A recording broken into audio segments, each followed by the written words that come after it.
నీల్ 6 గంటలు అయిపోయిందా? లేదు, ఇంకా 5:30 అయింది అంతే. నీకు టైం చూడడం రావడం చాలా మంచిదైంది. అయితే నువ్వు కూడా నేర్చుకో. కుక్కు టీవీ కిడ్స్ యాప్ డౌన్లోడ్ చేసుకో और एवरीडे कुछ नया सीखो।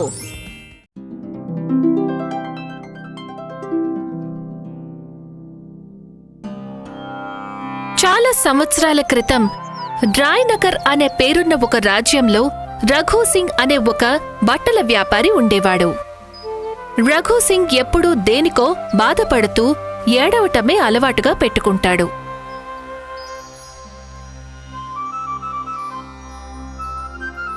అతను దేవుణ్ణి తన జీవితంలోనే ఎందుకు ఇన్ని కష్టాలు వచ్చేలా చేస్తున్నావని ఎప్పుడూ తప్పుపడుతూనే ఉండేవాడు.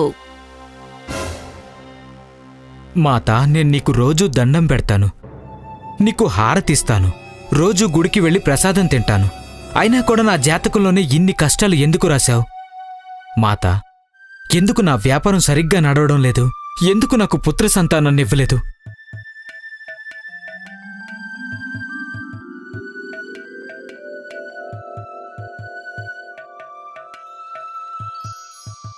మీరెందుకండి రోజూ ఇలా దేవుడి ముందు అలా ఏడుస్తూ ఉంటారు? నాకైతే మీరు చేస్తుంది అస్సలు నచ్చటం లేదు. మీకు ఒక భార్య ఉంది, ఒక కూతురు కూడా ఉంది, పెద్ద కుటుంబం ఉంది. ఎందుకు ఎప్పుడు ఇలా ఏడుస్తూ ఉంటారు? ఈ ప్రపంచంలో ప్రతి మనిషికి ఏదో ఒక బాధ తప్పకుండా ఉంటుంది. మీ ఒక్కరికే కాదు, దేవుడు ప్రతి ఒక్కరికి ఏదో ఒక బాధనిస్తాడు. నువ్వు చెప్పిన దాంట్లో ఏది నిజం లేదు. ఈ లోకంలో అందరికన్నా నేనే దురదృష్టవంతుణ్ణి. మన పక్కింటి చందన్ని చూడు, ఆయనకి దేవుడు 2 కొడుకుల్నిచ్చాడు. మరి నాకు ఒకే కూతుర్నిచ్చాడు. మన దుకాణం పక్కనే రామ్నాథ్ దుకాణం ఉంటుంది. రామ్నాథ్ వ్యాపారం చాలా బాగా నడుస్తోంది. అతను అబద్ధాలు చెప్తూనే వ్యాపారం చేస్తూ ఉంటాడు. దేవుడు అతన్ని ఎందుకు బాధ పెట్టడు? గుడిలో పూజారిని చూసావా? రోజు నేను పొద్దున్నే గుడికి వెళ్లి చూస్తాను కదా, ఎంతో సంతోషంగా కనిపిస్తాడు. తిని తిని ఎంత లావయ్యాడో. కాని ఆ దేవుడు మాత్రం నాకు షుగర్ జబ్బునిచ్చాడు. ఆ పూజారికి 4 కూతుళ్ళున్నారని విన్నాను నేను. ఆ అమ్మాయిలు ఒకరికన్నా ఒకరు అందంగా ఉంటారట. వాళ్లను పెళ్లి చేసుకునేందుకు 100 మంది కుర్రోళ్ళు క్యూలో ఉంటారట. మన కూతురు చూడు, మామూలుగా ఉంటుంది. దానికి పెళ్లి చేయాలంటే ఎంత కట్నం ఇవ్వాలో ఏమో. నేను దేశానికి రాజును కాదు కదా.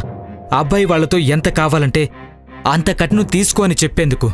ఏడుకొండలవాడా, నాకిన్ని కష్టాలివ్వాలనుంటే నన్నొక శక్తివంతమైన రాజుగా పుట్టించకపోయావా? ఒకవేళ అది కూడా వీలు కాకపోతే కనీసం నేను నా బాధల్ని ఇంకొకరితో మార్చుకునేందుకైనా అవకాశం ఇవ్వలేకపోయావా? ఒకరోజు రఘు సింగ్ నిద్రపోతూ ఉండగా అతనికి ఒక కల వస్తుంది. ఆకాశంలో ఆకాశవాణి ఇలా చెప్తుంది, అందరి ఇళ్లల్లో ఒక మట్టి కుండ పెట్టాను. ఎవరి జీవితాల్లో ఎన్ని బాధలు ఉన్నాయో అన్ని రాళ్లు ఆ కుండలో వేసి గుడి దగ్గరికి తీసుకురండి అని. వెంటనే రఘు సింగ్ లేచి తనకి ఉన్న బాధలన్నీ గుర్తు చేసుకుంటూ రాళ్లని కుండలో వేస్తాడు. తరువాత ఆ కుండని తీసుకొని గుడివైపు పరిగెడతాడు. ఊరి వాళ్లందరూ తమ తమ కుండలను తీసుకొని గుడివైపు పరిగెత్తడం రఘు సింగ్ చూస్తాడు.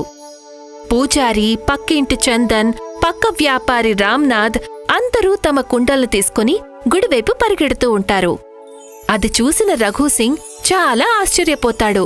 అందరి కుండలు తన దగ్గర కుండ కన్నా చాలా పెద్దవిగా ఉంటాయి. తరువాత అతని దృష్టి వెనుక నుండి వస్తున్న రాజుగారి మీద పడుతుంది. రాజుగారి కుండ అందరికన్నా చాలా పెద్దదిగా ఉంటుంది. 4 సైనికులు కలిసి రాజుగారి కుండలను మోస్తూ వస్తారు. తరువాత రఘు దృష్టి అక్కడి మంగలివాడి మీద పడుతుంది.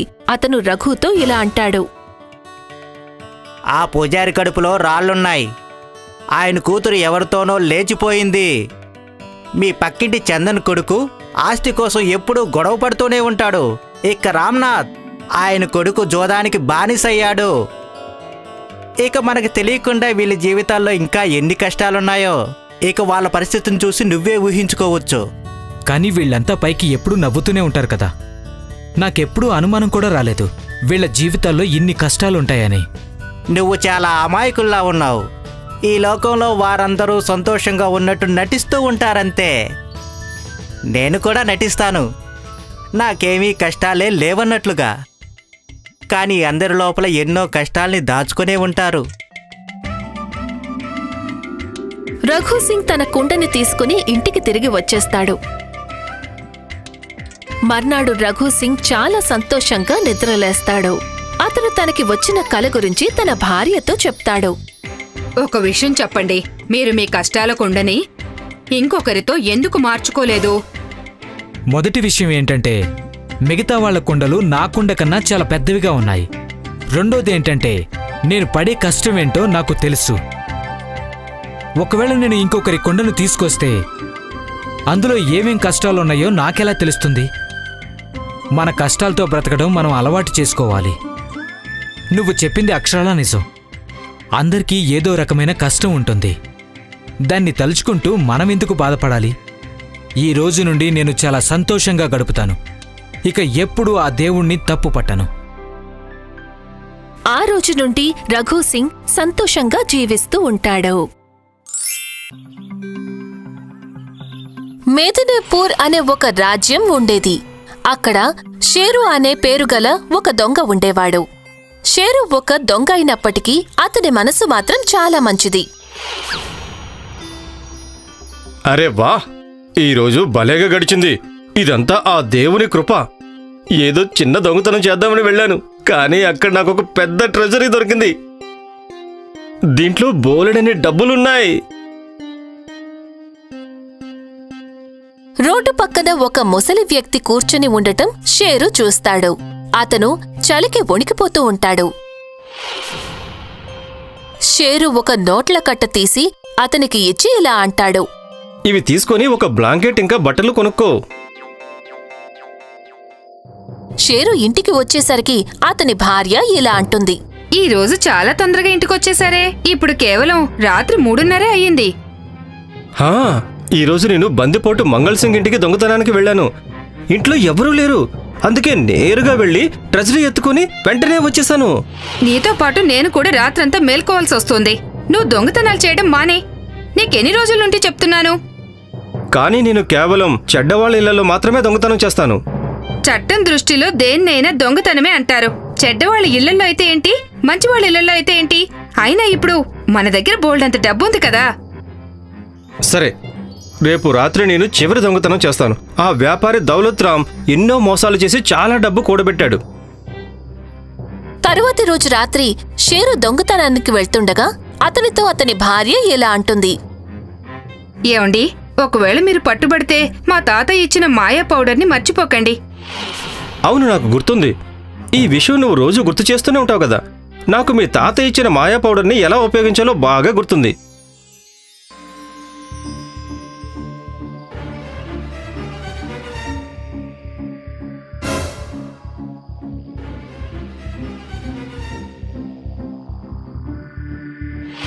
దురదృష్టవశాత్తు షేరు తన చివరి దొంగతనం చేస్తూ ఉండగా దొరికిపోతాడు.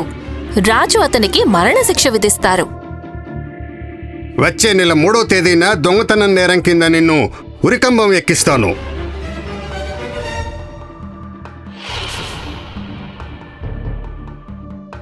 ఉరిశిక్ష అమలుకు ఒక రోజు ముందు షేరుని రాజు ముందు ప్రవేశపెడతారు. నీకు చివరి కోరిక ఏమైనా ఉందా? ఒకవేళ ఉంటే చెప్పు. రేపు నువ్వు చివరిసారిగా సూర్యుడిని చూస్తావు. రాజుగారు, నేను చిన్నగా ఉన్నప్పుడు మా తాతగారు నాకు మాయా పౌడర్ చేయడం నేర్పించారు. ఆ పౌడర్ తింటే మనకి ఉన్న మొత్తం జబ్బులన్నీ తగ్గిపోతాయి. నేను చనిపోయే లోపల ఆ పౌడర్ తయారు చేయడం ఎవరికైనా నేర్పాలని అనుకుంటున్నాను. నేను చనిపోయాక కూడా ఆ పౌడర్ మనుషులకి ఉపయోగపడాలని నేను కోరుకుంటున్నాను. రాజు చాలా రోజుల నుండి కడుపు నొప్పితో బాధపడుతూ ఉంటారు. అతను ఎంతో మంది పెద్ద పెద్ద వైద్యులతో చికిత్స చేయించుకుంటాడు. కాని ఆ జబ్బు మాత్రం తగ్గదు. ఈ దొంగకి ఒక అవకాశం ఇస్తే తప్పేం లేదు అని రాజు అనుకుంటాడు. అలాగే, ముందు నాకు నేర్పించు. కానీ గుర్తుంచుకో, ఒకవేళ నీ పౌడర్ పనిచేయలేదనుకో, 1000 కొరడా దెబ్బలు కొట్టిన తర్వాతే నీకు ఉరిశిక్ష అమలు చేస్తాను. చిత్తం మహారాజా, కానీ నాకు కొన్ని నెలల సమయం, కొన్ని సరుకులు కూడా కావాలి. నీకు ఏ సరుకులు కావాలన్నా నన్ను అడగవచ్చు. షేరు ఒక తోటలోకి వెళ్తాడు. అతను ముందుగా కొంత మట్టి తెప్పిస్తాడు.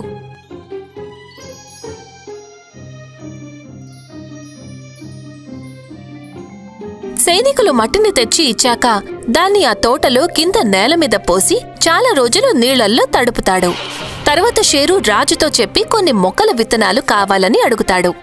నాకు ఎన్ని రకాల మొక్కల విత్తనాలు కావాలో ఈ పేపర్ మీద రాసి పెట్టాను. వీటిని తెప్పించండి. ఈ మొక్కల ఆకులతో పౌడర్ని తయారు చేస్తాను.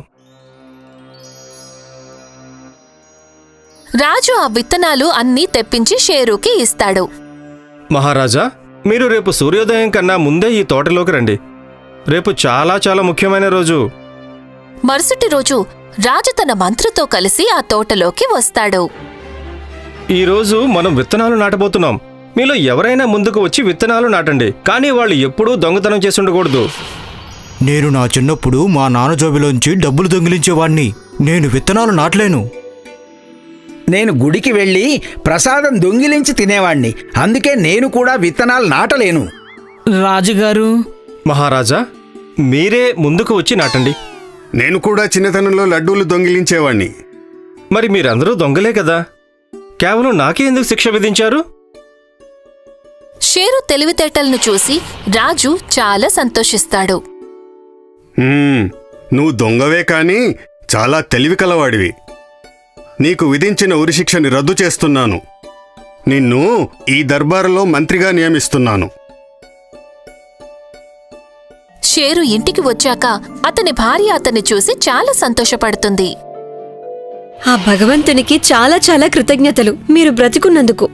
అవును, మీ తాత చెప్పిన పౌడర్ నా తెలివి కలిపి చూపించాను.